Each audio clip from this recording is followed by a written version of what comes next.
दोस्तों स्वागत है अपने YouTube channel SPS classes video में। तो आज हम आपको लेके आए हैं कक्षा 9वीं की विज्ञान की प्रश्न बैंक। तो आज हम इन कक्षा 9वीं की प्रश्न बैंक को पूरा सॉल्व करेंगे। तो हम पहले पार्ट 1 हमारे आसपास के पदार्थ से शुरू करते हैं। इसमें दिया है पदार्थ की कितनी अवस्थाएं होती हैं। तो इसमें पहला ऑप्शन दिया है 2 और दूसरा दिया है 3 और तीसरा दिया है 9 और चौथा दिया है 7। तो इसका जो आंसर होगा, पदार्थ की 3 अवस्थाएं होती हैं। और अगला क्वेश्चन है, पदार्थ की किस अवस्था में कणों के मध्य न्यूनतम रिक्त स्थान होता है। तो इसका जो आंसर होगा वह होगा ऑप्शन नंबर ए, ठोस। अगला है, पदार्थ की किस अवस्था में किसी वस्तु का एक निश्चित आकार, स्पष्ट सीमाएं एवं नगण्य संपीड्यता होती है। ठोस, द्रव, गैस और जल। तो इसका जो आंसर होगा यह भी ठोस होगा। और अगला है, पदार्थ की वह अवस्था जिसमें द्रव का आकार नहीं परंतु आयतन निश्चित होता है। ठोस में, द्रव में, गैस में, उपरोक्त सभी में। तो इसका जो चौथे का आंसर होगा वह होगा द्रव में। द्रव में होता है आयतन निश्चित। अगला दिया है, न्यूनतम विसरण का गुण पाया जाता है ठोस में, गैस में, द्रव में, उपरोक्त में से कोई नहीं। तो इसका जो आंसर होगा वह होगा ऑप्शन नंबर ए, ठोस में होगा। और अगला दिया है, गैसों के किस गुण के कारण उन्हें सिलेंडर में भर के रखा जाता है। संपीड्यता और तरलता, विसरण, परासरण के कारण। तो इसका जो आंसर होगा वह होगा ऑप्शन नंबर ए, संपीड्यता। अब है प्रश्न क्रमांक दूसरा। इसमें दिए हुए हमारे लिए रिक्त स्थान। तो इसमें पहला रिक्त स्थान दिया हुआ है, जिस न्यूनतम ताप का ठोस पिघलकर द्रव बन जाता है वह इसका ... कहलाता है। तो यह कहलाता है गलनांक। वह इसका गलनांक। तो इसको भर लीजिए आप, गलनांक आएगा। अगला दिया है, बर्फ का गलनांक ... के होता है। तो इसका जो आंसर होगा वह होगा 2.373 के होता है। अगला है, जल के कणों की ऊर्जा ... के तापमान पर बर्फ के कणों की ऊर्जा से अधिक होती है। तो इसका 273 के। अगला है, ठोस कार्बन डाइऑक्साइड को ... के नाम से भी जाना जाता है। तो इसका जो आंसर होगा इसका होगा शुष्क बर्फ। शुष्क बर्फ। अगला दिया है, क्वथनांक से कम तापमान पर द्रव के वाष्प में परिवर्तित होने की प्रक्रिया को ... कहते हैं। तो इसे कहते हैं ऊर्ध्वपातन। आप इनको अच्छे से भरते चलिए। और आपको पता है कि कुछ दिनों बाद 9वीं और 11वीं के पेपर आने वाले हैं, तो इनको अच्छे से रट लीजिए। अब है प्रश्न क्रमांक तीसरा। और जो अगर हम इसके उत्तर भी यही दिए हैं, हमसे गलती भी हो जाए तो इधर मिला सकते हैं आप। अगला है, निम्न प्रश्नों के एक शब्द वाक्य में उत्तर दीजिए। तो पहला है, जल का गलनांक केल्विन में पैमाने पर कितना होता है। तो इसका जो आंसर होगा वह होगा 273 के पर। अगला है, 300 के तापमान पर डिग्री सेल्सियस में क्या मान होता है। तो इसका जो आंसर होगा वह होगा 27 डिग्री सेल्सियस। अगला है, जल का क्वथनांक क्या होता है। तो 100 डिग्री सेल्सियस। अब हो गए इसके तीसरे के उत्तर। अब आ गए हैं अति लघु उत्तरीय प्रश्न उत्तर। ठोसों की अपेक्षा द्रवों में विसरण की दर अधिक क्यों होती है। तो इसका उत्तर हम पढ़ेंगे। ठोसों की अपेक्षा द्रव में पदार्थ के कण स्वतंत्र रूप से गति करते हैं और उन कणों में रिक्त स्थान भी अधिक होते हैं। इसी कारण ठोसों की अपेक्षा द्रवों में विसरण की दर अधिक होती है। अगला प्रश्न है, गुप्त ऊष्मा किसे कहते हैं? गलन की गुप्त ऊष्मा। इसका जो आंसर होगा वायुमंडलीय दाब पर 1 किलोग्राम शुद्ध ठोस को उसके गलनांक पर द्रव में बदलने के लिए आवश्यक ऊष्मा की मात्रा उस ठोस की गलन की प्रसुप्त गुप्त ऊष्मा कहलाती है। अब प्रसुप्त ऊष्मा किसे कहते हैं? तो इसमें जो आंसर होगा वायुमंडलीय दाब पर 1 किलो ठोस को उसके गलनांक पर द्रव में बदलने के लिए जितनी उष्णीय ऊर्जा की आवश्यकता होती है उसे संगलन की प्रसुप्त ऊष्मा कहते हैं। अब अगला क्वेश्चन है, प्रश्न नंबर 4 है, ऊर्ध्वपातन किसे कहते हैं? एक पदार्थ का उदाहरण दीजिए जिसमें यह गुण पाया जाता है। तो ऊर्ध्वपातन का जो गुण है उसका एक उदाहरण बताना है हमको इसमें, और उसकी परिभाषा भी बतानी है। तो इसमें लिखेंगे ऊर्ध्वपातन एक भौतिक रासायनिक प्रक्रिया है जिसमें कोई पदार्थ अपनी ठोस अवस्था से सीधे गैस में परिवर्तित हो जाता है। इस पूरी प्रक्रिया के दौरान पदार्थ की अवस्था किसी मध्यवर्ती द्रव अवस्था में परिवर्तित नहीं होती है। कपूर का ठोस अवस्था से सीधे वाष्प के रूप में उड़ जाना ऊर्ध्वपातन का एक उदाहरण है। तो इसका जो उदाहरण दिया हुआ है यह कपूर का ठोस अवस्था से सीधे वाष्प के रूप में उड़ जाना ऊर्ध्वपातन का एक जो उदाहरण होगा। ठीक है। अब अगला क्वेश्चन दिया है, निक्षेपण किसे कहते हैं? तो इसको भी जल्दी से देख लीजिए आप। इसमें उत्तर लिखेंगे, निक्षेपण एक ऊष्मायनिक प्रक्रिया है जिसमें कोई गैस ठोस बन जाती है।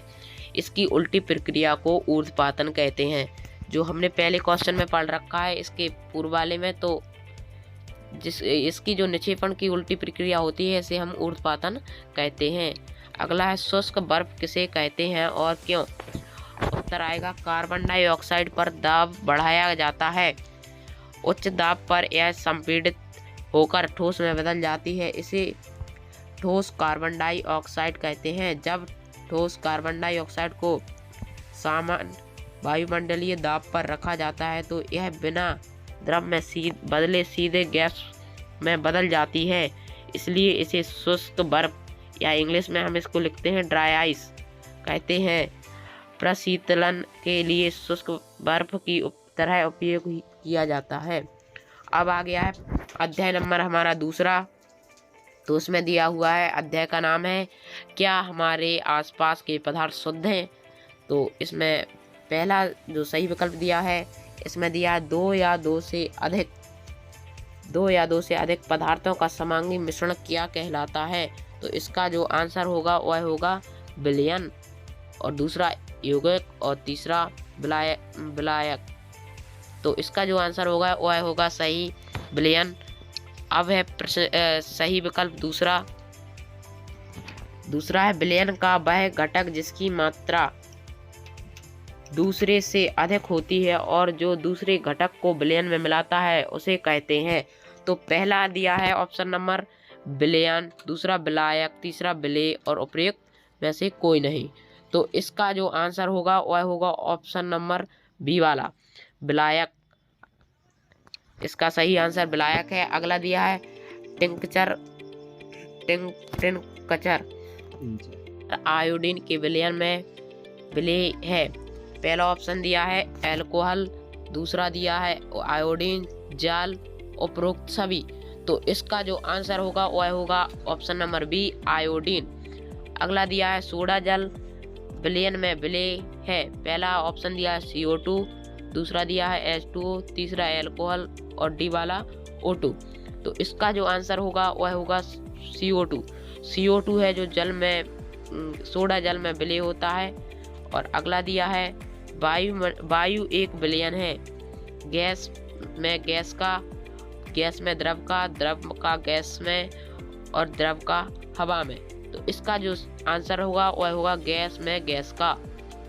अगला दिया है निम्नलिखित में से कौन सा पदार्थ ऊर्ध्वपातित हो सकता है? तो इसका जो आंसर होगा वह होगा ऑप्शन नंबर डी उपरोक्त सभी। जो तीनों हैं ये पदार्थ ऊर्ध्वपातित हो सकते हैं। अब इनके आंसर यहीं पर दिए हुए हैं। अब अगला क्वेश्चन है, रिक्त स्थानों की पूर्ति कीजिए। तो पहला रिक्त स्थान दिया हुआ है फॉर्म रवन एवं स्पंज में परिक्षेपण माध्यम होता है, डॉट डॉट होता है, तो इसमें आंसर होगा ठोस में। अब अगला दिया है मिल्क ऑफ मैग्नीशियम में परिक्षेपण माध्यम होता है, तो इसका जो आंसर होगा वह होगा द्रव में। अगला है टिंडल प्रभाव डॉट डॉट विलयन द्वारा प्रदर्शित गुण होता है, तो इसका जो आंसर होगा वह होगा कोलाइडिक विलयन।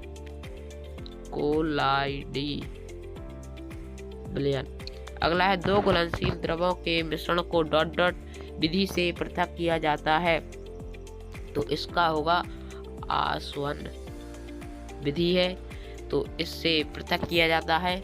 और अगला है डाई के घटक रंगों को डॉट डॉट विधि से पृथक किया जा सकता है, तो इसका होगा क्रोमैटोग्राफी।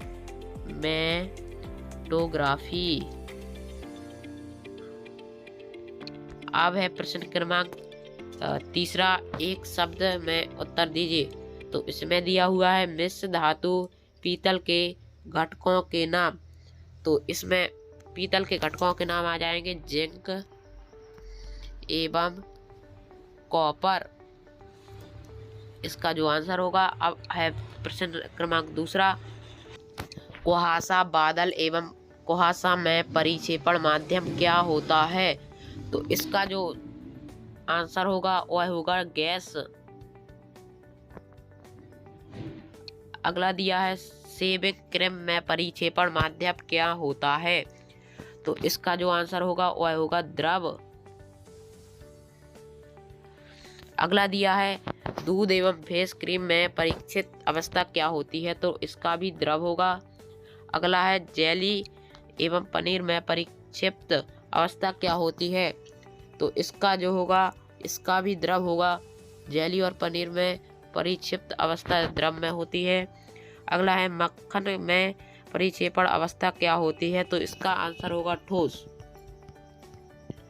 आप इस तरह से पूरे प्रश्न बैंक को सॉल्व कर सकते हैं, तो आप लगातार वीडियो देखते रहें। और अगला अब आ गए अति लघुत्तरीय प्रश्नोत्तर, तो इसमें पहला है आसवन विधि क्या है, तो इसका जो आंसर है आसवन विधि द्वारा मुख्यतः द्रवों के मिश्रणों को पृथक किया जाता है। जब दो द्रवों के कथनांकों में अंतर अधिक होता है तो उन्हें मिश्रित को इस विधि से पृथक किया जाता है। यह पृथक्करण की भौतिक विधि है। इसका जो आंसर है यह दिया है, यह आसवन विधि एक भौतिक विधि है पृथक्करण की। अगला है क्रोमैटोग्राफी विधि क्या है, तो इसका आंसर होगा क्रोमैटो विधि दो विलेय ठोसों जो अत्यंत कम मात्रा में विलयन में उपस्थित होते हैं, जो दो ठोस होते हैं जो अत्यंत कम मात्रा में विलयन में उपस्थित होते हैं, यह पृथक्करण की एक तकनीक है। अगला है इसके अनुप्रयोग क्या क्या है। डाई में रंगों को पृथक करने में, प्राकृतिक रंगों में पिगमेंट को पृथक करने में।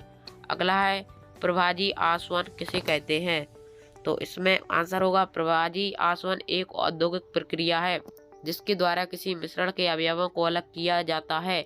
यह आसवन की एक विशिष्ट विधि है। उदाहरण के लिए पेट्रोलियम से पेट्रोल, डीजल, केरोसिन एवं अन्य घटकों को इस विधि से अलग किया जाता है। अगला है क्रिस्टलीकरण विधि के दो अनुप्रयोग लिखिए, तो क्रिस्टली जो अपनी विधि होती है उसके दो अनुप्रयोग लिखना है। तो इसमें लिखेंगे पहला है समुद्र जल द्वारा प्राप्त नमक को शुद्ध करने में, अशुद्ध नमूने में फिटकरी को पृथक करने में। अब आ गया है हमारा प्रश्न क्रमांक 5वां, तो इसमें दिया है धातु एवं अधातुओं में दो अंतर। तो धातु और अधातुओं में तो दो अंतर बहुत सरल हैं, फिर भी आप दे सकते हैं। इसमें है पहला धातुओं में लिखेंगे और दूसरा अधातुओं में। सभी धातुएं चमकीली होती हैं। धातुएं हैं जो विशेषकर चमकीली होते हैं, अधातुओं में कोई चमक नहीं होती है। सभी धातुएं ऊष्मा और विद्युत के सुचालक होते हैं और अधातुएं ऊष्मा और विद्युत के कुचालक होते हैं। धातुएं कठोर होती हैं और अधातुएं अक्सर भंगुर होती हैं। ये तीन हमारे लिए धातुओं और अधातुओं में अंतर बताने थे। अगला है भौतिक एवं रासायनिक परिवर्तनों के गुण लिखिए। अब तो इसका जो आंसर होगा वह होगा किसी भौतिक प्रणाली के किसी भी मापने योग्य गुणों को भौतिक गुण कहते हैं।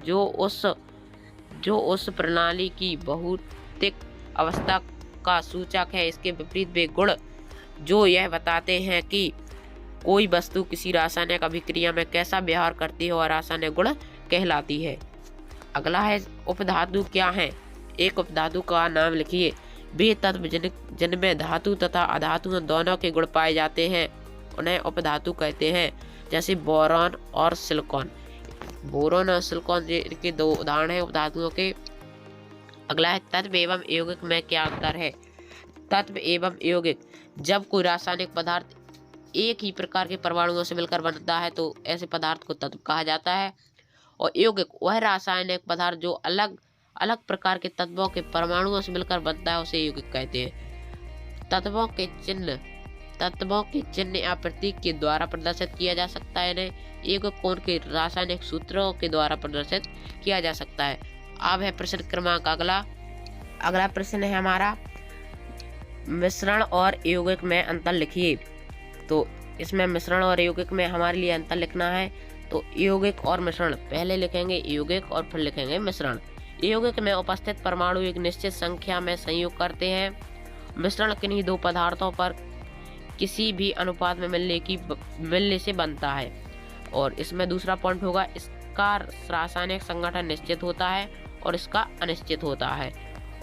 यौगिकों के मूल पदार्थों से बिल्कुल भिन्न होते हैं और ये मूल अवयव अपने गुणों को बनाए रखते हैं।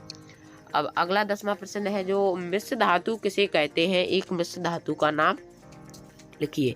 हमारे लिए मिश्र धातु का नाम लिखना है। तो एक ऐसी धातु है जिनको 2 या 3 धातुओं के मिश्रण में बनाया जाए उसे मिश्र धातु कहते हैं। पीतल है वह जस्ते और तांबे के अनुपात से बनाया जाता है। इस्पात एक मिश्र धातु है। अब अगला दिया है, भौतिक एवं रासायनिक परिवर्तनों के 2 उदाहरण दीजिए। तो इसमें रासायनिक परिवर्तन के 2 उदाहरण हैं, लोहे पर जंग लगना, अगरबत्ती का जलना, दूध का फटना। और भौतिक परिवर्तन के उदाहरण है बर्फ और जल वाष्प। अब है प्रश्न क्रमांक 11वां नहीं है, ये प्रश्न क्रमांक अध्याय 3 आ गया है। अब दिया है अध्याय 3 में परमाणु एवं अणु। तो इसमें उत्तर बताने हमारे लिए। तो इसमें 2 या 2 से अधिक परमाणुओं का समूह क्या कहलाता है। तो इसका जो सही आंसर होगा वह होगा ऑप्शन नंबर ए, तत्व। और अगला दिया है, देखते हैं निम्नलिखित में से किन तत्वों की परमाणुकता 2 होती है। तो आर्गन एवं हीलियम, ऑक्सीजन एवं हाइड्रोजन, फास्फोरस एवं सल्फर, उपयुक्त सभी। तो इसका जो सही आंसर होगा वह होगा ऑप्शन नंबर बी, ऑक्सीजन एवं हाइड्रोजन। अब अगला दिया है, मैग्नीशियम क्लोराइड का सूत्र है। तो इसका जो सूत्र होगा वह होगा ऑप्शन नंबर ए यानी MgCl। अगला दिया है, अमोनियम सल्फेट का सूत्र है। तो इसका जो सूत्र होगा वह होगा ऑप्शन नंबर ए पर दिया है, NH4 का होल्टोस SO4। और अगला दिया है, सोडियम नाइट्रोट का सूत्र होता है। तो सोडियम नाइट्रोट का सूत्र होता है NaNO3। तो इसका जो ऑप्शन नंबर फर्स्ट दिया है ये बिल्कुल सही होगा। आप इनके उत्तर इधर भी मिला सकते हैं। अगला है, कार्बन का परमाणु द्रव्यमान ... होता है। तो इसका जो आंसर होगा वह होगा 12। अगला दिया है, क्लोरीन का परमाणु द्रव्यमान होता है। तो इसका होगा 35.5। और फिर अगला रिक्त स्थान दिया है, कैल्शियम हाइड्रोक्साइड का सूत्र होता है। तो जो हाइड्रोक्साइड का सूत्र होता है वह होता है CaOH का होल्टोस। अगला है, सल्फाइड का सांकेत ... होता है। तो यह होता है S² - 5। और अगला दिया है, सल्फाइड का सांकेत ... होता है। तो यह होता है SO2/3 माइनस में। अगला दिया है, एक शब्द वाक्य में उत्तर दीजिए। तो तत्वों के नामों, प्रतीकों और मात्रकों को स्वीकृति प्रदान करने वाले अंतरराष्ट्रीय संस्था का नाम। तो इस संस्था का नाम बताना है, तत्वों के नाम, प्रतीकों और मात्राओं को स्वीकृति प्रदान करने वाली अंतरराष्ट्रीय संस्था का नाम। तो इस संस्था का नाम होगा IUPAS। इस संस्था IUPAS एक संस्था है जिसने तत्वों के नामों, प्रतीकों और मात्रकों को स्वीकृति प्रदान की। अगला है स्थिर अनुपात का नियम प्रस्तुत किया था। तो यह नियम प्रस्तुत किया था लेविजियर, इसने प्रस्तुत किया था। अगला है परमाणु त्रिज्या को किस इकाई से मापा जा सकता है। तो इसको इकाई मापने वाली है नैनोमीटर, परमाणु त्रिज्या को नापने वाली इकाई है। अगला है किस वैज्ञानिक ने तत्वों के प्रतीकों को सुझाव दिया था जो उन तत्वों में के एक या दो अक्षरों से प्रदर्शित होता है। तो इसका होगा थेनेलियस। अब अगला देखते हैं पांचवा, जो एक वाक्य में उत्तर है, इसको देखेंगे। अगला दिया है परमाणु द्रव्यमान को ज्ञात करने के लिए किस तत्व का प्रयोग किया गया। तो इसका जो आंसर होगा 5C-12। और परमाणुओं के समूह जिन पर नेट आवेश विद्यमान हो उसे आयन कहते हैं। अगला दिया है विश्लेषणात्मक प्रश्नोत्तर। अगला है द्रव्यमान संरक्षण का नियम उदाहरण देकर स्पष्ट कीजिए। तो रासायनिक अभिक्रिया में उत्पादकों का कुल द्रव्यमान, जो उत्पादक होते हैं रासायनिक अभिक्रिया में, उनका कुल द्रव्यमान अभिकारकों के कुल द्रव्यमान के बराबर होता है। रासायनिक अभिक्रिया के दौरान द्रव्यमान में कोई परिवर्तन नहीं होता है। अगला दिया है स्थिर अनुपात का नियम उदाहरण देकर समझाइए। रासायनिक संयोग के नियम। स्थिर अनुपात का नियम रासायनिक यौगिक द्रव्यमान के अनुसार सदैव समान अनुपात में परस्पर संयुक्त समान तत्वों का बना होता है, यानी संयुक्त समान बराबर तत्व होते हैं इसमें। इस नियम का अर्थ है कि किसी भी स्रोत से वह प्राप्त किया गया हो शुद्ध रासायनिक यौगिक सदैव समान प्रतिष्ठा में समान तत्वों को बनाता है, यानी रासायनिक यौगिक सदैव द्रव्यमान प्रतिष्ठा में सदैव समान तत्वों को बनाता है। अगला है डाल्टन के परमाणु सिद्धांत के प्रमुख बिंदु लिखिए। तो इसमें दिया है डाल्टन के परमाणु सिद्धांत की अवधारणाएं। सभी द्रव परमाणुओं से निर्मित होते हैं। परमाणु अविभाज्य सूक्ष्म कण होते हैं। आप इसको एक छोटा सा भी लिख सकते हैं, और अगर आपको पूरा याद है तो इसे ऐसे भी लिख सकते हैं, जो रासायनिक अभिक्रिया में ना तो सृजित होते हैं और ना ही उनका विनाश होता है। अगला है दिए गए तत्व के सभी परमाणुओं का द्रव्यमान एवं रासायनिक गुणधर्म समान होते हैं। भिन्न भिन्न तत्वों के परमाणुओं के द्रव्यमान एवं रासायनिक गुणधर्म भिन्न भिन्न होते हैं। इसमें दिया है और आगे भी करना है। प्रयोग करना असुविधाजनक था, अतः डाल्टन के संकेत का रासायनिक विज्ञान में उपयोग नहीं कर पाया। अब अगला क्वेश्चन आ गया है सोडियम ऑक्साइड और एल्यूमिनियम ऑक्साइड, सोडियम सल्फाइड एवं कैल्शियम कार्बोनेट के सूत्र बताना है। तो हम लिखेंगे, उत्तर आपको यहाँ पर दिए हैं जो कि हम बता देते हैं आपको। सोडियम ऑक्साइड का होगा Na2O और एल्यूमिनियम ऑक्साइड का होगा Al2O3 और सोडियम सल्फाइड का होगा Na2S और जो कि कैल्शियम कार्बोनेट का होगा CaCO3। अब आ गया है हमारा पाठ अध्याय 4 परमाणु की संरचना। तो इसमें दिया गया है हमारे लिए पहले सही विकल्प। कैनाल रे की खोज किसने की? ई गोल्डस्टीन, जे थॉमसन, डाल्टन। तो इसका जो सही आंसर होगा वह होगा ई गोल्डस्टीन। अगला दिया है और इसका एक आंसर ऑप्शन रदरफोर्ड भी था। कैनाल रे होती हैं न्यूट्रल, धन आवेशित, ऋण आवेशित, अनावेशित, उपयुक्त में से कोई नहीं। तो इसका जो होगा ये होती हैं धन आवेशित, धन आवेशित सही होगा। अगला है इलेक्ट्रॉन की खोज किसने की? जे थॉमसन ने, ई गोल्डस्टीन ने, डाल्टन ने, रदरफोर्ड ने। तो इसका जो आंसर होगा वह होगा जे थॉमसन ने।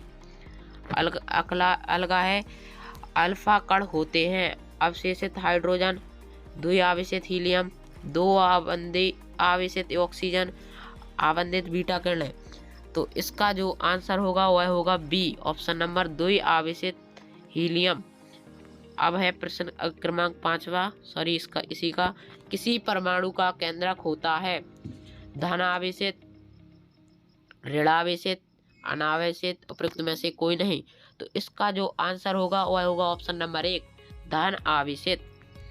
इनके आंसर जी यहाँ पर दिए रखे हैं, देख लीजिए आप। अगला है रदरफोर्ड के परमाणु मॉडल की कमियों को दूर करने का प्रयास नामक वैज्ञानिक ने किया। तो इसका जो आंसर होगा वह होगा बोर, एक वैज्ञानिक का नाम था, बोर नामक वैज्ञानिक ने किया था। अगला है Mg की संयोजकता ... होती है, तो वह होती है +2। अगला है किसी तत्व की प्रोटीन संख्या ही तत्व की ... होती है परमाणु संख्या। अगला है प्रोटॉन और न्यूट्रॉन की कुल संख्या के योग को तत्वों का ... कहा जाता है परमाणु द्रव्यमान। अगला है हाइड्रोजन के समस्थानिकों की संख्या ... होती है, तो इनकी 3 होती है। अगला है समस्थानिक के गुण, रासायनिक गुण समान होते हैं। अगला है क्लोरीन के ... समस्थानिक होते हैं, तो जो क्लोरीन के समस्थानिक होते हैं वह होते हैं 2। और वैज्ञानिक ने ...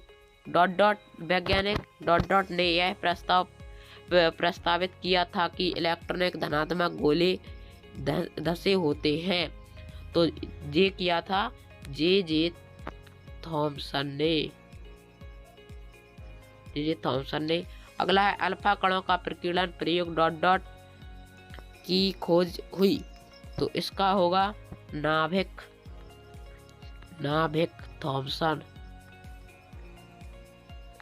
अगला है न्यूटन की खोज ... द्वारा की गई, तो इसकी है चांडविक एक वैज्ञानिक का नाम था। और एक न्यूटन में ...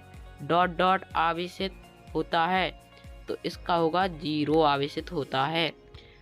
और अगला है, अब सही जोड़ी आ गई है इनमें, तो सही जोड़ी है इसमें यूरेनियम का है, इसमें यूरेनियम की होगी डी वाली। इसमें है परमाणु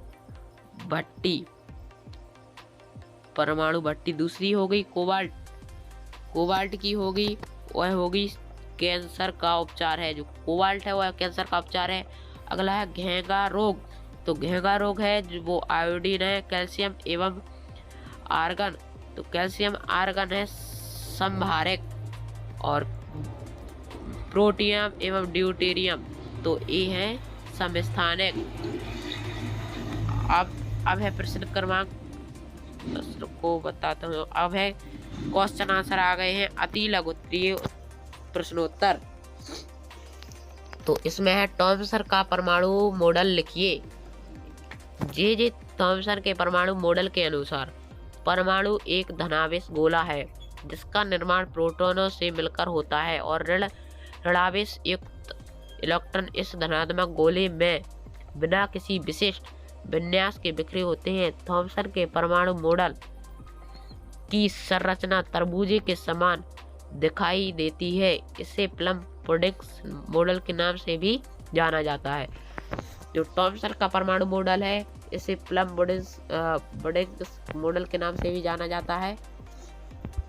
अगला है रदरफोर्ड के परमाणु मॉडल की 2 कमियां। तो पहला है रदरफोर्ड के परमाणु मॉडल की मुख्य कमी यह थी कि इससे परमाणु के स्थायित्व का पता नहीं चलता था। अगला है रदरफोर्ड के एक कणों के प्रकीर्णन के प्रयोग से परमाणु में उपस्थित प्रोटॉन एवं इलेक्ट्रॉनों की संख्या के बारे में जानकारी प्राप्त नहीं होती है। अगला है जब कोई आवेशित कण त्वरित होता है तो वो ऊर्जा को विकसित करता है। विकिरण के इस उत्सर्जन द्वारा इलेक्ट्रॉनिक में ऊर्जा की कमी होगी, जिसके कारण उसकी कक्षा के आकार का संकुचन होगा। फलस्वरूप कुछ ही समय में इलेक्ट्रॉनिक नाभिक से टकरा जाएगा। रदरफोर्ड यह नहीं समझा पाए कि वास्तव में ऐसा क्यों होता है। अगला है बोरबरी स्क्रीम क्या है। अब इसकी स्क्रीम बतानी है, तो इसका जो आंसर होगा, किसी भी तत्व में कई कक्षाएं होती हैं जिन्हें ऑर्बिट कहा जाता है। इन कक्षाओं में इलेक्ट्रॉनिक के वितरण का नियम बोरबेरी नियम कहते हैं। अगला है संयोजकता किसे कहते हैं, तो इसकी परिभाषा है पहले लिखी हुई है, आप जो पीछे पढ़ चुके हैं तो उसमें से देख सकते हैं आप। अब प्रश्न क्रमांक समस्थानिक किसे कहते हैं, एक उदाहरण दीजिए। तो समस्थानिक किसी तत्व के ऐसे परमाणु जिनकी परमाणु त्रिज्या समान हो परंतु द्रव्यमान संख्या भिन्न भिन्न हो, उस तत्व के समस्थानिक कहलाते हैं। समस्थानिक को निम्न प्रकार भी परिभाषित किया जा सकता है। किसी तत्व के परमाणु जिनमें प्रोटॉनों की संख्या समान हो परंतु न्यूट्रॉनों की संख्या भिन्न हो, उस तत्व के समस्थानिक कहलाते हैं। हाइड्रोजन के 3 समस्थानिक होते हैं, प्रोटियम, ड्यूटेरियम और ट्रिटियम। क्लोरीन के 2 समस्थानिक होते हैं, क्लोरीन 35 और क्लोरीन 37। अब अगला है संभारक क्या होते हैं, एक उदाहरण दीजिए।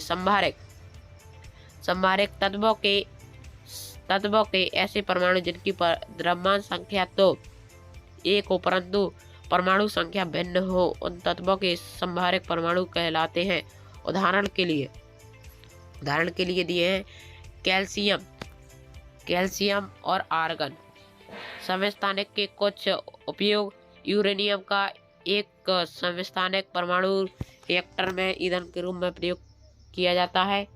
और अगला है कोबाल्ट का एक समस्थानिक CO60 का उपयोग कैंसर के इलाज में प्रयुक्त होता है। आयोडीन का एक समस्थानिक I-131 का उपयोग घेंघा रोग के इलाज के लिए किया जाता है। अब अगला क्वेश्चन देखते हैं। रदरफोर्ड का परमाणु मॉडल लिखिए। रदरफोर्ड ने यह मॉडल सन 1919 से 1921 के बीच अपने 1921 के अपने इलेक्ट्रॉनिक के प्रयोग द्वारा दिया।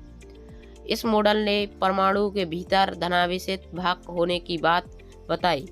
उन्होंने यह दर्शाने के लिए प्रयोग किया कि जो निम्नानुसार है। रदरफोर्ड ने सोने की 100 nm की पतली पन्नी का अल्फा कणों की बौछार की सोने की पन्नी के चारों ओर फोटोग्राफिक प्लेट लगाई।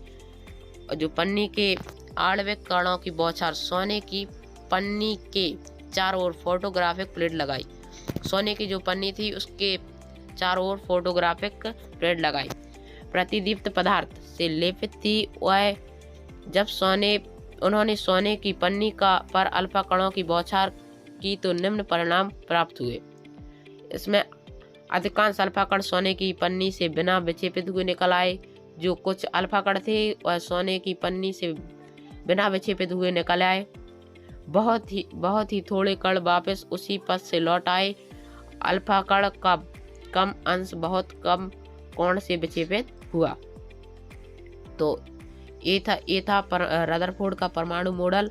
अब प्रश्न क्रमांक दूसरा होगा किसी भी तत्व के बाहरी कक्षा में उपस्थित इलेक्ट्रॉनों को जो रासायनिक क्रिया में भाग लेते हैं संयोजी इलेक्ट्रॉनिक कहा जाता है। इसी इलेक्ट्रॉनों की संख्या उस तत्व की संयोजकता होती है।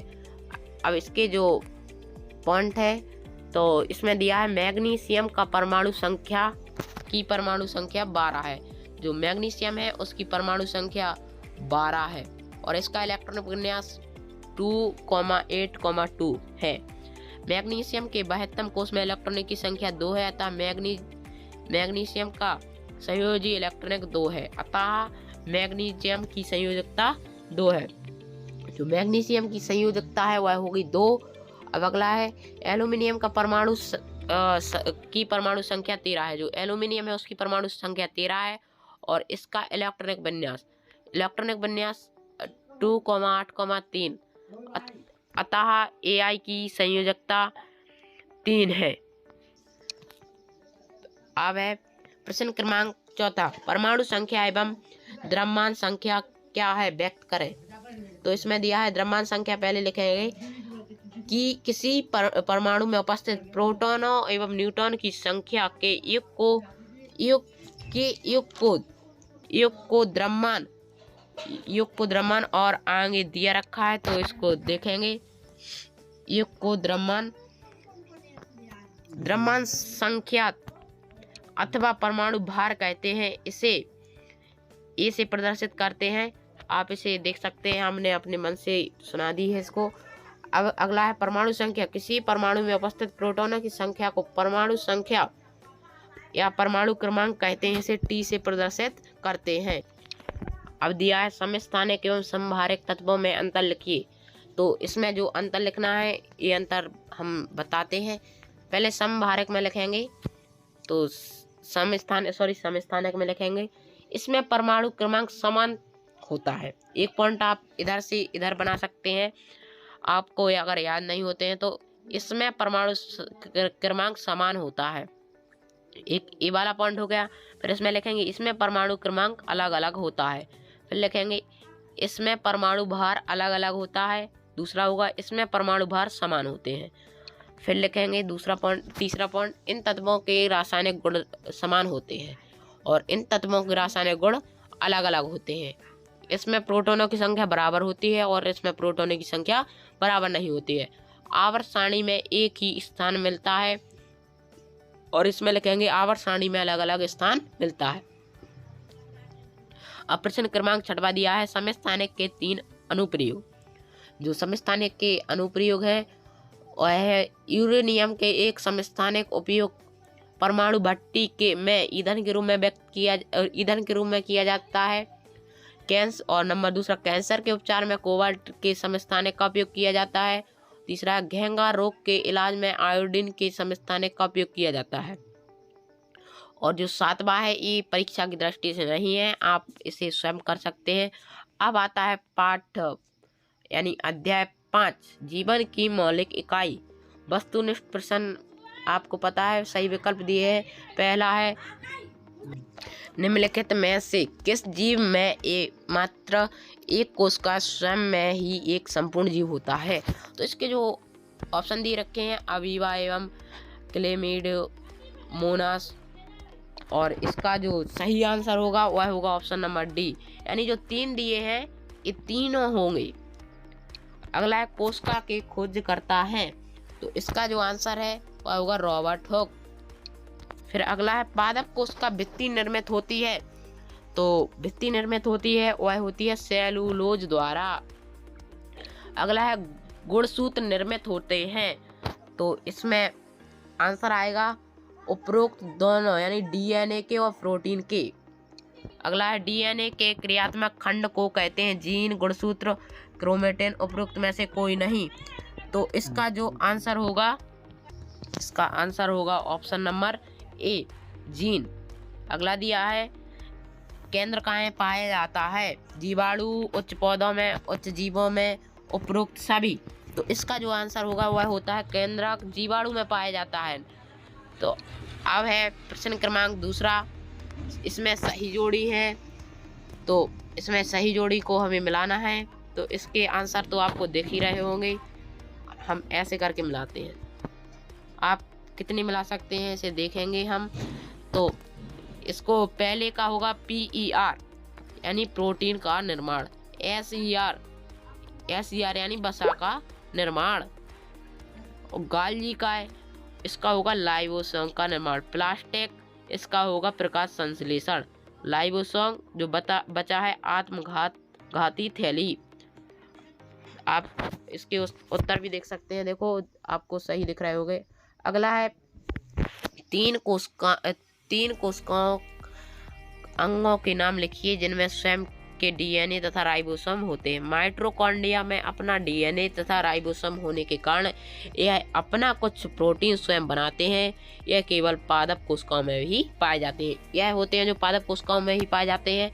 अगला है प्लास्टिक में भी अपना डीएनए तथा राइबोसोम होता है। इसमें 2 बताने थे, पहला होगा माइटोकॉन्ड्रिया और दूसरा होगा प्लास्टिक। अगला है ब्लैक रिएक्शन विधि क्या है। अप्रकाशित अभिक्रिया की खोज ब्लैक मैन 1905 नामक वैज्ञानिक ने की थी। इस अभिक्रिया के जैव रासायनिक चरणों का अध्ययन केल्विन नामक वैज्ञानिक के द्वारा अपने साथियों के साथ की आप्रवासिक अभिक्रिया हरित लवक के स्ट्रोमा भाग में संपन्न होती है। स्ट्रोमा भाग होता है उसमें संपन्न होती है। अगला है समसूत्री विभाजन किसे कहते हैं। समसूत्री विभाजन जीवन के लिए बहुत महत्वपूर्ण है क्योंकि यह विकास के लिए नई कोशिकाएं प्रदान करता है और मूल कोशिकाओं को हटाते हैं। समसूत्री विभाजन वह प्रक्रिया है जिसमें एक केंद्रक मुक्त कोशिका का नाभक जनक कोशिका से दो संतति कोशिका में विभाजित हो जाता है। फिर प्रश्न क्रमांक चौथा दिया है, अर्धसूत्री विभाजन किसे कहते हैं। तो यह होगा ऐसा कोशिका विभाजन, एक ऐसा कोशिका विभाजन जिसमें बनने वाली संतति कोशिकाओं में सॉरी, यहाँ पर जो PDF है यह थोड़ी दिख नहीं रही है तो मैं पढ़ के सुना देता हूँ, आप इसे लिखते जाएं किसी में। संतति कोशिकाओं में गुणसूत्रों की संख्या मात्र कोशिकाओं की आधी रह जाती है। जो इतने संतति लिखना है, सॉरी यहाँ संतति लिखना है, यहाँ कोशिका की आधी रह जाती है, अर्धसूत्री विभाजन कहलाता है। अर्धसूत्री विभाजन के दौरान केंद्रक व कोशिकाएं विभाजन के दो अनुक्रमिक चक्र संपन्न होते हैं। तो ये थी जो अर्धसूत्री विभाजन। अगला है माइटोकॉन्ड्रिया में को कोशिका का बिजली घर क्यों कहते हैं। तो आप इसको बना करके भी लिख सकते हैं। माइटोकॉन्ड्रिया में जो होती है वह भोजन का ऑक्सीकरण किया जाता है और मुक्त ATP के रूप में संचित किया जाता है। ATP का प्रयोग शरीर में होने वाली जैविक क्रियाओं के लिए किया जाता है। ATP का उपयोग होता है जो हमारे शरीर में जैविक क्रियाओं के लिए होता है, इसी कारण माइटोकॉन्ड्रिया को ऊर्जाघर कहा जाता है। अब है प्लास्टिक क्या है। क्लोरोप्लास्ट के दो कार्य लिखिए। प्लास्टिक पौधों की कोशिकाओं के भीतर विशिष्ट संरचना है जो कोशिकाओं के लिए भोजन और रंजक का निर्माण करती है, और भंडारण करती है। क्लोरोप्लास्ट के दो कार्य। क्लोरोप्लास्ट का सबसे महत्वपूर्ण कार्य प्रकाश संश्लेषण की प्रक्रिया द्वारा संश्लेषित करना। दूसरा है प्रकाश ऊर्जा को अवशोषित कर और इससे रासायनिक ऊर्जा को परिवर्तित करता है। इसके जो दो कार्य थे वह हो गए। अब है अंतर परदवी जालिका के 3 कार्य। अंतर परदवी जालिका के कार्य निम्न है। नंबर 1, ये प्रोटीन संश्लेषण में सहायक होते हैं। जो अंतर परदवी जालिका होती है प्रोटीन संश्लेषण में सहायक होती हैं। यह कोशिका विभाजन के समय केंद्र की झिल्ली का निर्माण में भाग लेती हैं। ग्लाइकोजन उपापचय में सहायता होती है। और अगला है कायक वृद्धि एवं मरम्मत हेतु किस प्रकार के कोशिका विभाजन की आवश्यकता होती है तथा इनका कारण भी बताइए। तो यह है कायक वृद्धि और मरम्मत के लिए सूत्री विभाजन एवं माइटोसिस की आवश्यकता होती है। सूत्री विभाजन के फलस्वरूप कायक कोशिकाओं का निर्माण होता है। जो सूत्री विभाजन होता है उसके फलस्वरूप कायक कोशिकाओं का निर्माण होता है, जिससे वृद्धि और मरम्मत के लिए अतिरिक्त कोशिकाएं मिलती रहती हैं। अगला है युग्मकों के बनने के लिए किस प्रकार का कोशिका विभाजन होता है, इस विभाजन को महत्व बताइए।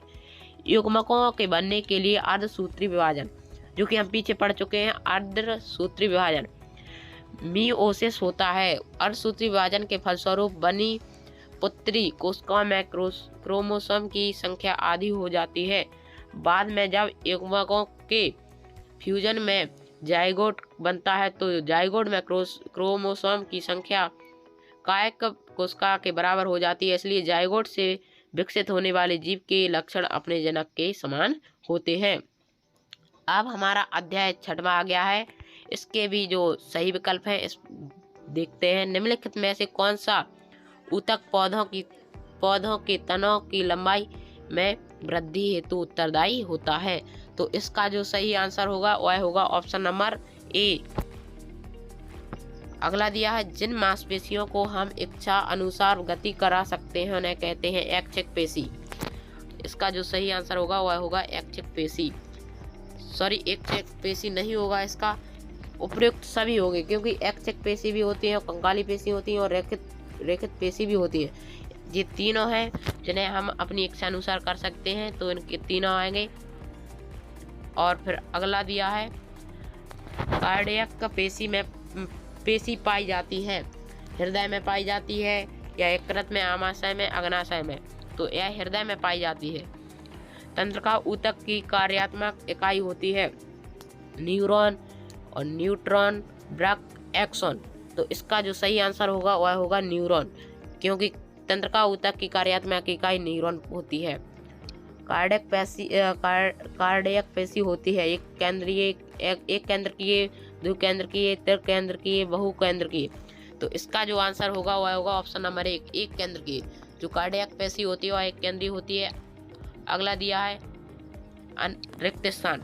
अनैच्छिक पेशियों में डॉट डॉट केंद्रक होता है, तो इसमें एक केंद्रक होता है। जो अनैच्छिक पेशियां होती हैं उनमें एक केंद्रक होते हैं। फेफड़ों की श्वसनी में डॉट डॉट पेशियां पाई जाती हैं, तो इसका जो आंसर यानी खाली स्थान होगा अनैच्छिक पेशियां पाई जाती हैं। अनैच्छिक पेशियों को डॉट डॉट पेशी भी कहते हैं, तो इसको आरेखित पेशी भी कहते हैं, आरेखित पेशी भी कहते हैं। एक्सिन डॉट डॉट ऊतक का भाग होता है, तो तंत्र का ऊतक होता है, इसका भाग होता है। अगला है आहन नली में डॉट डॉट पेशियां पाई जाती हैं, तो जो आहन नली होती है उसमें पेशियां अनैच्छिक पेशियां पाई जाती हैं। अगला है चिकनी पेशियों को डॉट डॉट पेशी भी कहते हैं, तो इसको आरेखित पेशी भी कहते हैं, आरेखित पेशी भी कहते हैं। अगला है हमारे शरीर में गति के लिए डॉट डॉट ऊतक उत्तरदायी है, तो जो पेशीय ऊतक होता है वह हमारे शरीर में गति के लिए अति आवश्यक है। अब अगला है प्रश्न क्रमांक 3। इसमें प्रश्न क्रमांक 3 दिया है रेखित, आरेखित तथा हृदय पेशियों में उनके कार्य के आधार पर अंतर स्पष्ट कीजिए, तो इनके आधार पर अंतर स्पष्ट करना है। रेखित पेशी, आरेखित पेशी और कार्डिक पेशी। कोशिकाएं लंबी, बेलनाकार तथा आशाखित होती हैं। कोशिकाएं आरेखित पेशी में लंबी, त्रिकोणीय तथा अशाखित होती हैं, और इसमें कोशिकाएं बेलनाकार तथा शाखित होती हैं, और किनारे किनारे पर अनेक केंद्रक पाए जाते हैं। जो रेखित पेशी है इसमें केंद्रक पर किनारे किनारे पर अनेक केंद्रक होते हैं, और केंद्र में केवल एक ही केंद्रक होता है। इसमें केंद्र में होता है केंद्र में एक या दो केंद्रक होते हैं। हाथ व टांग तथा दूसरी कंकालीय पेशी है, और इसमें होगा आमाशय, आदि, यूरेटर तथा ब्रोकाई की भित्तियां। इसमें होगा हृदय में उपस्थित होती है। अब अगले क्वेश्चन की ओर बढ़ते हैं। हम प्रश्न क्रमांक 4 इसमें दिया है यह किन्हीं दो प्रकार के पेशीय रेशों के चित्र बनाकर अंतर स्पष्ट कीजिए। तो ये रेखीय पेशियों के चित्र बने हुए हैं। ये कोशिकाएं तर्ककार पेशी हैं, तो आप इनका चित्र देखकर भी बना सकते हैं। अगला है हृदय पेशी का विशेष कार्य क्या है, तो इसमें हृदय पेशी है। यह हृदय पेशी बिना थके हुए एक लय में लगातार सिकुड़ने व फैलने का कार्य करती है, और रक्त को शरीर में पंप करना भी इसका कार्य होता है। अब हम प्रश्न क्रमांक 4 की ओर बढ़ते हैं। तो प्रश्न क्रमांक 4 दिया रखा है न्यूरॉन का नामांकित चित्र बनाइए। तो इसमें दो चित्र थे, एक था पेशियों वाला, एक न्यूरॉन का। तो आप न्यूरॉन का चित्र बहुत सरल है, इसको भी बना सकते हैं। अब प्रश्न क्रमांक है ऊतक किसे कहते हैं, उदाहरण दीजिए। कोशिकाओं के समूह को जिसकी उत्पत्ति समान होती है और समान समरूप कार्य करते हैं उन्हें ऊतक कहते हैं। तो एक बार फिर से समझ लीजिए, कोशिकाओं के समूह जिसकी उत्पत्ति समान हो और समरूप कार्य करते हो ऊतक कहलाते हैं। आप इनको अच्छे से समझ चुके होंगे। अब है अध्याय 7 जीवों में विविधता। इसमें दिया है पुस्तक द ओरिजिन ऑफ स्पीशीज पुस्तक के लेखक हैं। तो इसके जो लेखक हैं वह होंगे चार्ल्स डार्विन। अगला है 5 जगत वर्गीकरण प्रस्तुत किया था। तो इसका जो सही आंसर होगा वह होगा ऑप्शन नंबर ए। अगला है वर्गीकरण की आधारभूत इकाई होती है। तो इसका जो आंसर होगा वह होगा जाति। गुण नहीं होगा, ना कुल होगा, ना वंश होगा, इसका होगा जाति आंसर। मोनीरा में पोषण होता है, स्वपोषी, विषमपोषी, उपयुक्त दोनों, उपयुक्त में से कोई नहीं। तो इसका जो आंसर होगा वह होगा ऑप्शन नंबर सी, दोनों। स्वपोषी होता है, विषमपोषी दोनों होता है। अब है प्रश्न क्रमांक 5वां, इसको देखते हैं। प्रश्न क्रमांक 5वां दिया है, एक कोष के यूकेरियोटिक जीव आते हैं। तो एक कोष के यूकेरियोटिक जीव आते हैं सोनेरा में, कवकों में, और प्रोटिस्टा में और एनिमेलिया में। तो इसका जो आंसर होगा वह होगा ऑप्शन नंबर सी वाला। अगला है विषमपोषी यूकेरियोटिक जीव होते हैं कवक, मोनीरा, शैवाल, उपयुक्त में से कोई नहीं। तो इसका जो सही आंसर होगा वह होगा ऑप्शन नंबर ए, कवक। अगला है कोशिकाभित्ति बहुकोशिकीय यूकेरियोटिक जीव किस वर्ग में आते हैं? शैवाल में, मोनीरा में, प्रोटिस्टा में, प्लांटी में। तो इसका जो सही आंसर होगा वह होगा ऑप्शन नंबर डी। पूरा मान है नहीं है अभी यह है मैसेज। विषमपोषी यूकेरियोटिक जीव होते हैं कवक, मोनीरा, शैवाल, उपयुक्त में से कोई नहीं। तो इसका जो सही आंसर होगा वह होगा कवक। अगला दिया है कोशिकीय भित्ति बहुकोशिकीय यूकेरियोटिक जीव किस वर्ग में आते हैं? तो इसका आंसर होगा प्लांटी। अगला दिया है जिन पौधों का शारीरिक संरचना में जड़, तना एवं पत्ती में विभेदीकरण नहीं पाया जाता है उन्हें रखा जाता है। इसका जो आंसर होगा वह होगा ऑप्शन नंबर ए, थैलोफाइट में। इनके आंसर इधर दिए हुए हैं, आप ला भी सकते हैं। अगला दिया है रिक्त स्थानों की पूर्ति कीजिए। पादप जगत का उभयचर वर्ग के पौधों को कहा जाता है। तो इसमें आएगा ब्रायोफाइट।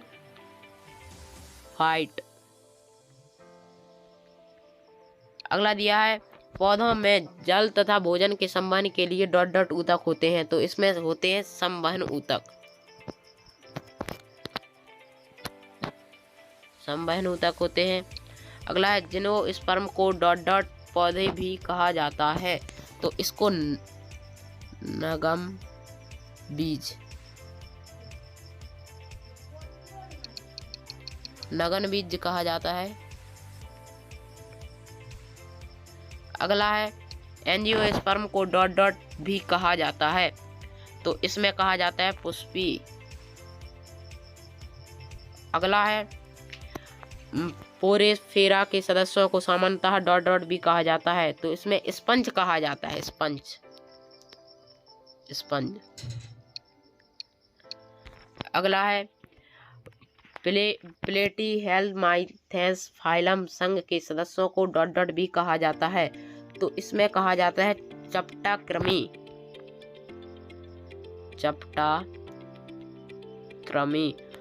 आपको इधर सही से लिखे नहीं दिख रहे होंगे, आपको उत्तर बता दीजिए जाएंगे। अगला है जंतु जगत का सबसे बड़ा संघ है। तो यह है आर्थ्रोपोडा। अगला है मत्स्य वर्ग में हृदय कक्षीय होता है। तो इस जो मछली में हृदय होता है वह 2 कक्षीय होता है, 2 कक्षीय होता है। इनके आंसर यहाँ पर दिए हैं, आप देख सकते हैं। अब आ गया है प्रश्न क्रमांक पहला, जो कि अब प्रश्न दिए हुए हैं इस पर। R.H. व्हिटेकर के 5 जगत वर्गीकरण के प्रमुख आधारों को स्पष्ट कीजिए। तो इसमें दिया है 1969 ईस्वी में परंपरागत द्विजगत वर्गीकरण प्रणाली का स्थान व्हिटेकर द्वारा प्रस्तुत 5 जगत प्रणाली ने लिया, जो निम्न 5 जगत में वर्गीकृत है: मोनीरा जगत, और प्रोटिस्टा जगत, पादप जगत, कवक जगत और जंतु जगत। इनकी जो परिभाषा दी है, इसमें साइनोबैक्टीरिया और आर्कीबैक्टीरिया शामिल है। प्रोटिस्टा जगत में इसमें एक कोशिकीय यूकेरियोटिक जीव शामिल है, और पादप जगत में इसमें शैवाल व बहुकोशिकीय हरे पौधे शामिल है। कवक जगत, इसमें परजीवी तथा मृत पदार्थों पर भोजन के लिए निर्भर जीव शामिल है। 5वां है जंतु जगत, इसमें सभी बहुकोशिकीय जंतु शामिल है। अगला है मोनीरा जगत। मोनीरा या प्रोटिस्टा के 4 कारण लिखिए। तो मोनीरा जगत के लक्षण निम्न है। इनमें और प्रोकैरियोटिक प्रकार का कोशिकीय संगठन पाया जाता है। इनमें कोशिका भित्ति अत्यंत साधारण रहती है। इनमें माइटोकॉन्ड्रिया, गाल्जिका तथा रिक्तिकाएं भी अनुपस्थित रहती हैं। जो माइटोकॉन्ड्रिया, गाल्जिका और रिक्तिका होती हैं इनमें नहीं पाई जाती हैं, यानी अनुपस्थित रहती हैं। ये प्रकाश संश्लेषी, रसायन संश्लेषी या परपोषी होते हैं। तो ये दूसरा क्वेश्चन था। अब इसमें है कवक जगत के 4 लक्षण लिखिए। ये निम्नलिखित होते हैं। पहला होता है प्रकाश संश्लेषण, क्रिया नहीं भोजन नहीं बनाते हैं। जो प्रकाश संश्लेषण होते हैं इसमें दिया रखा है क्रिया नहीं भोजन नहीं बनाते हैं। ये परपोषी और यूकेरियोटिक। और नंबर तीसरा परजीवी पौधे, पोषक पदार्थ। 5वां है पेनिसिलियम, अपघटक, मृत पदार्थ और पोषक तत्व। और फिर इसमें है 5वां भोजन ग्लाइकोजन के रूप में होता है। अब है प्रश्न क्रमांक 4। ब्रायोफाइटा को पादप जगत का उभयचर क्यों कहा जाता है? ब्रायोफाइटा को पादप जगत का उभयचर इसलिए कहा जाता है क्योंकि यह भूमि पर जीवित रहता है। ब्रायोफाइटा की पादप जगत का उभयचर इसलिए कहा जाता है क्योंकि यह भूमि पर जीवित रहता है, परंतु यह लैंगिक जनन के लिए जल पर पूर्ण रूप से निर्भर रहता है।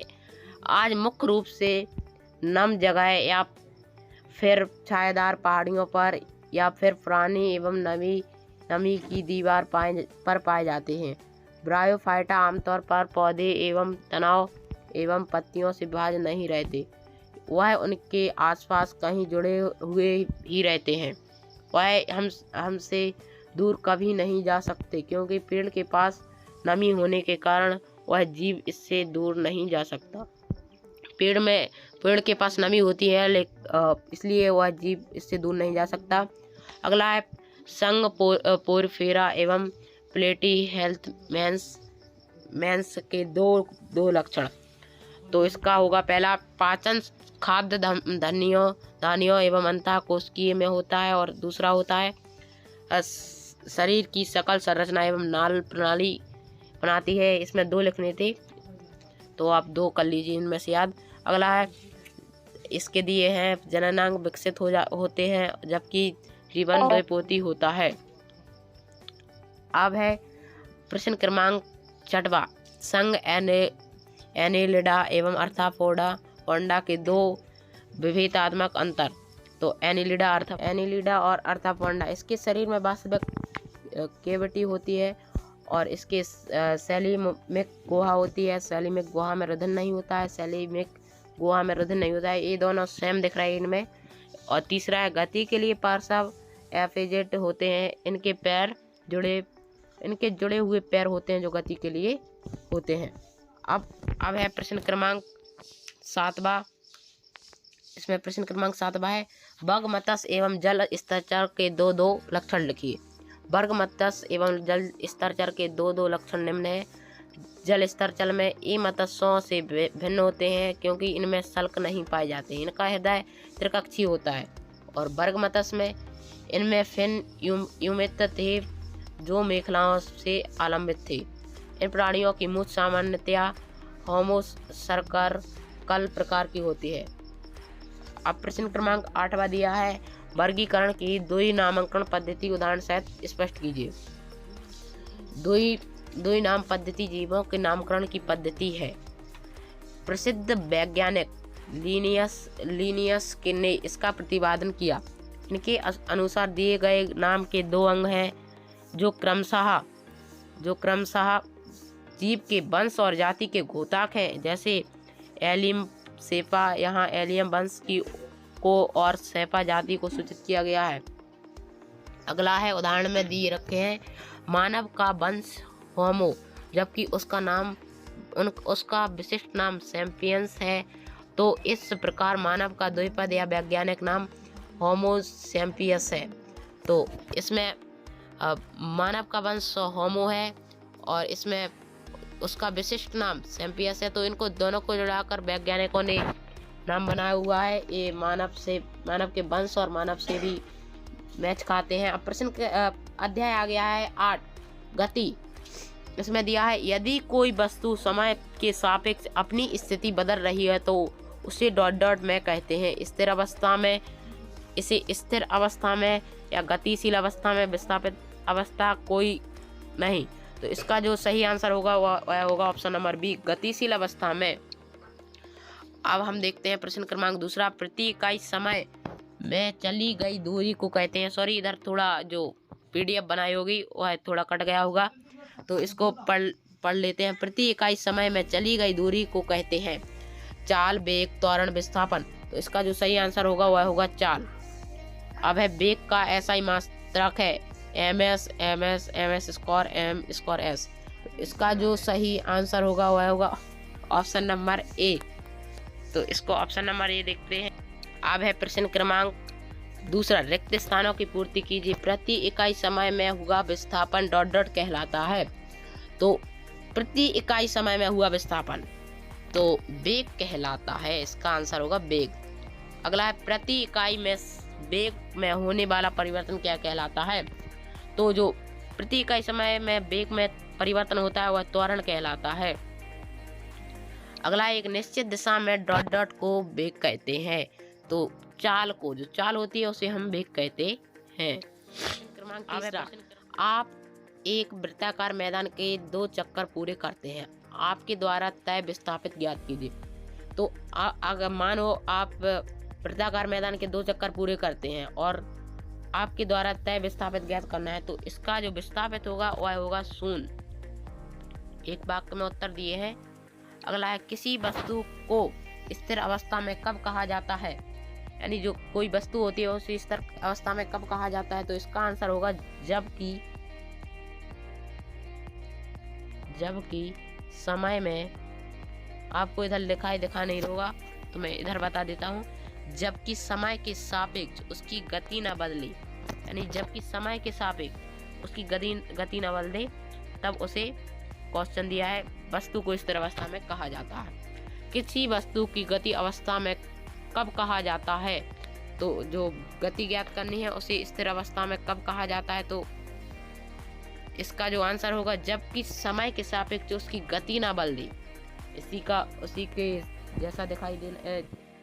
जैसा लिखना है, जबकि समय के सापेक्ष, यानी उसमें भी दिया था समय के सापेक्ष तो इसमें भी दिया है, तो उसकी गति ना बदले। और अगला क्वेश्चन है त्वरण का SI मात्रक लिखिए। त्वरण का SI मात्रक होता है 4 ms स्क्वायर। अगला है प्रश्न 5 में एक गाड़ी का ऑडोमीटर क्या मापता है। तो क्षणिक चाल। और अगला है जब वस्तु एक समान गति में होती है तो इसका मार्ग कैसा दिखाई देता है। सरल रेखीय। तो सरल रेखीय। अब है प्रश्न क्रमांक पहला।